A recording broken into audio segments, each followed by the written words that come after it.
Number 1. Moldy bread medicine. Imagine this. You're a peasant in 1200 BC. You've got a gross, festering wound. Hygiene isn't exactly trending, and your local healer hands you moldy bread. Not soup, not herbs. Just crusty, fuzzy bread that looks like it lost a fight with the compost bin. Here's the kicker. It actually worked. Long before antibiotics were even a twinkle in Alexander Fleming's eye, ancient Egyptians and later Greeks were slapping moldy bread on infected wounds and accidentally discovering the very thing modern medicine would rave about centuries later: penicillin. Of course, they had no idea why it worked. Their medical logic was more along the lines of, this smells gross, so it must fight the bad spirits. But modern science eventually caught up and said, hey, that mold, it's killing bacteria. Turns out Penicillium notatum, the mold they were unknowingly cultivating, produces the same antibiotic compounds we synthesize in labs today. So yes, your ancestors fought infection with a sandwich gone rogue, and somehow it beat the odds and didn't just make things worse. Basically, ancient medicine was the equivalent of throwing spoiled leftovers at your problems, and sometimes it worked. Number 2. Trepanation, aka skull ventilation. If you've ever thought, wow, I'm stressed, I just need to let the pressure out, congrats. You've shared a vibe with early brain surgery enthusiasts from 7,000 years ago. Trepanation is the ancient practice of drilling a hole into someone's skull. No anesthesia, just stone tools and the blind optimism that this would help with, well, everything. Headache, hole, seizures, hole, evil spirits, you guessed it, hole. Here's what's uncomfortably wild. Some of the people survived, like a lot of them. Archaeologists found skulls with neat little circles bored into them, complete with signs of healing, meaning these people lived on, with holes in their heads, and probably walked around like it was no big deal. Even stranger, in some cases, it actually did relieve pressure from brain swelling or trauma. It's rudimentary neurosurgery, performed by people who probably also thought the moon caused sneezing. Of course, this wasn't done in hospitals with proper tools. It was performed on battlefields, huts, or wherever you had a flat rock and a dream. But still, ancient people were poking around the brain and occasionally saving lives. Meanwhile, you freak out over a paper cut. Trepanation, the original, have you tried turning it off and back on again, but for your skull? Number 3. Snake venom therapy.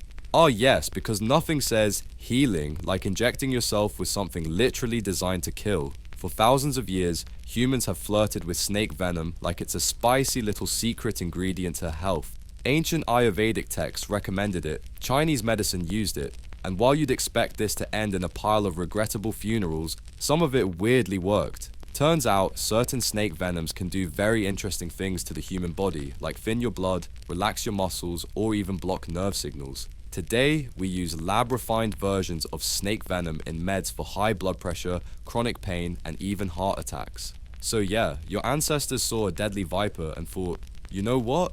Maybe I should let that bite me just a little. And somehow, they stumbled on treatments that Big Pharma is still cashing in on today. It's like drinking poison because you feel off, and then accidentally inventing Gatorade. Number 4. Boiled frog bandages. There are things you expect to hear in medicine: gauze, herbs, antiseptic. And then there's boiled frogs mashed and smeared on the wounds. This was an actual treatment in medieval Europe. People would boil frogs, mash them into a paste, and rub the goop onto infected injuries. Which, if you're picturing it right now, sounds like a witch's failed soup. And once again, somehow, it didn't always end in sepsis. Modern studies, because yes, someone studied this, found that frogs secrete peptides that kill bacteria, basically a natural antibiotic. Some of those compounds are being investigated right now for use against antibiotic-resistant infections. So back then, if your leg was rotten, someone might have looked you dead in the eye and said, have you tried the amphibian smoothie? And disturbingly, that might have been the best advice. Frog paste. Gross, weird, vaguely magical, and occasionally more effective than anything in your bathroom cabinet. Number 5. Tobacco smoke enemas. Let's be honest, no one ever wants to hear the words tobacco, smoke, and enema in the same sentence. But 18th century doctors in Europe, they were obsessed. Picture this. Someone drowns, you drag them out of the water, and instead of CPR or defibrillation, which didn't exist yet, you blow tobacco smoke directly up their butt. No, really. This was a common practice used by the British Royal Humane Society, which had actual resuscitation kits placed along the River Thames. You know, just in case you needed to give someone a literal butt puff to bring them back to life. They believed tobacco's warmth and stimulant properties would revive a person, and sometimes it did, but probably because the smoke caused enough irritation to trigger a reflexive gasp or jolt. Either way, the pipe to the posterior was considered high-end emergency care. What happened when we realized this was bonkers? Well, once it became clear that nicotine is, not a miracle drug and also highly addictive, the practice quietly vanished. But for decades, smoke 'em if they're dead was a legitimate life-saving technique. So next time someone says medicine is better now, remember, we've officially moved on from butt smoke. That's progress. Number 6, radioactive water. Let's head to the early 20th century, a time when the word radioactive wasn't terrifying yet. In fact, it was trendy. After the discovery of radium and polonium, people thought radiation was a magical health booster. It was in toothpaste, face cream, chocolate, and yes, bottled water. Radithor was one such product. A glowing bottle of radioactive water that claimed to cure everything from arthritis to impotence. The tagline may as well have been, "Shine from the inside out." People drank this stuff repeatedly, including one wealthy industrialist named Eben Byers, who guzzled over 1,400 bottles. Spoiler alert, he literally glowed himself to death. His jaw disintegrated, his bones became radioactive. They buried him in a lead-lined coffin. And yet, for a short while, small doses of radiation did reduce inflammation and ease pain. In very specific, very controlled ways. It wasn't all nonsense. That's why we still use targeted radiation in cancer therapy today. But let's be real, glowing bones is a high price to pay for joint support. The moral here? If your health drink glows in the dark, maybe call a doctor, not a marketing team. Number 7, the wandering womb cure. Ancient Greek medicine had a wild theory. Women's wombs were like confused little animals that could literally wander around the body and cause chaos. Anxiety, womb, hiccups, womb. Full body hysteria. You guessed it, your uterus went rogue. So what did doctors do? Logical stuff obviously, like fumigating the body with pleasant or awful smells to lure the womb back into place. Sometimes they'd apply perfumes near the vagina and foul odors near the nose, hoping to guide the uterus home like a hormonal GPS.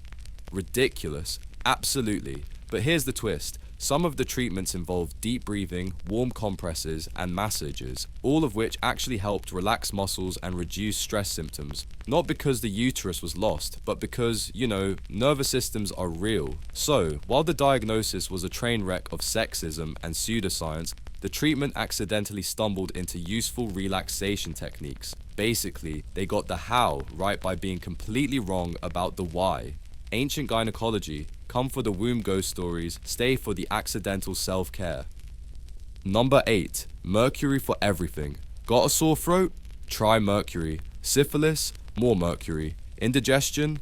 Honestly, have some more mercury. From ancient China to Victorian England, mercury was medicine's favorite murder weapon. It was used in ointments, pills, and even steam baths because apparently sweating poison out of your pores sounded reasonable at the time. And yes, mercury is toxic, as in melts your organs from the inside toxic. But before we had antibiotics, it sometimes reduced bacterial load just enough to buy people a few more years. Especially with syphilis, where the treatment was a gamble between possibly survive and definitely suffer mercury poisoning. The irony, the same substance that gave people tremors, madness, and eventual organ failure was also one of the only semi-effective treatments around. It was like choosing between being eaten by a bear or slowly poisoned by a polite pharmacist. Today, mercury is mostly reserved for horror stories and chemistry labs, but for centuries, it was the cure that ruined you slower than the disease. Number 9, mummy powder pills. At some point in medieval Europe, someone looked at an ancient Egyptian mummy and thought, this looks medicinal. And just like that, we entered a centuries-long phase where ground-up dead people were turned into medicine. This was real. Mumia was a powder made from actual mummified corpses, scraped, boiled, dried, and sold in little jars like a gothic health supplement. It was prescribed for everything from headaches to epilepsy to strengthening the blood. which frankly is a bold claim for dehydrated pharaoh dust. Even royalty got in on this. King Francis I of France carried powdered mummy with him as an all-purpose cure, like a morbid version of an energy bar. So, did it work?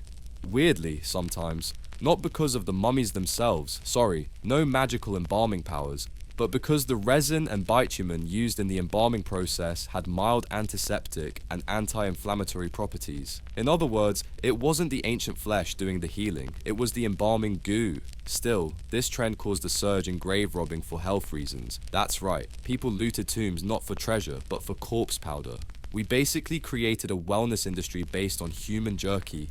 Nothing says health craze like casual cannibalism. Number 10. Bloodletting. But make it trendy. For over 2,000 years, bloodletting was the go-to fix for everything. Fever, too much blood. Sad, definitely too much blood. Just not feeling quite right? You know what to do. Leeches. Doctors genuinely believed that draining your blood could balance your bodily humors. Spoiler, humors were not a thing, and restore health. Sometimes they used knives, sometimes leeches, sometimes terrifying looking syringes the size of a baguette. So how did this ever work? Well, in very specific cases, bloodletting did help. For instance, with conditions like high blood pressure, polycythemia, too many red blood cells, or hemochromatosis, iron overload, removing blood can reduce strain on the body. But the problem was, they did it for everything. Stubbed toe? Let's remove a pint. Nosebleed? Time to bleed more. Pregnant? How about a leech or two? George Washington, fun fact, was actually bled to death by doctors trying to cure his sore throat. They took 5 pints of blood. His body was like, I'm out. And frankly, who can blame it? So yeah, bloodletting was medicine's equivalent of, have you tried turning the human off and back on again? That's all for today. I'll be making similar videos in the future. Subscribe to see them.